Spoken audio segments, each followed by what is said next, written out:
আসসালামু আলাইকুম রহমতুল্লাহি ওয়া বারাকাতুহু। একটা গল্প শোনাই।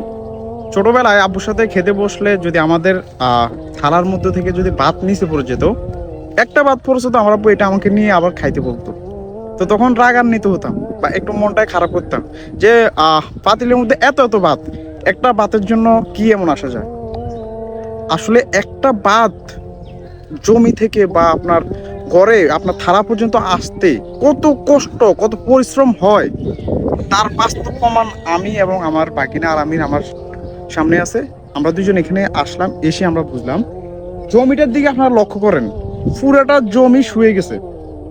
মানে এগুলোর মধ্যে অনেকটার মধ্যে গ্যাস চলে আসছে। আমি আপনাদেরকে দেখানোর চেষ্টা করবো ইনশাল্লাহ। মানে ধানের মধ্যে গ্যাস চলে আসছে। মানে আমি বলতে পারতেছি না যে এ যার জমি, পুরাটা জমি শুয়ে গেছে, পুরাটা জমি শুয়ে গেছে, ঠিক আছে।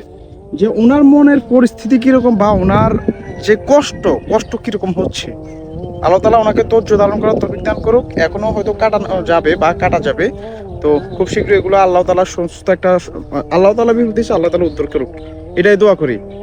সকলে আপনারা যারা আছেন ধান বা চাউল এগুলোর মধ্যে খুবই যত্ন নেবেন। আমরা অনেকে মনে করি যে বাংলাদেশ হচ্ছে পাতে, হ্যাঁ আমরা ভাতে চাউলে কি ভাতে মাছে বাঙালি, তো এই জন্য ভাতটাকে আমরা তো গুরুত্ব দিই না। আসলে একটা ভাত আপনার থালা পর্যন্ত আসতে অনেক কষ্ট হয়। তো সবাই এই দিকটা খেয়াল রাখবেন। আসসালামু আলাইকুম রহমতুল্লাহ।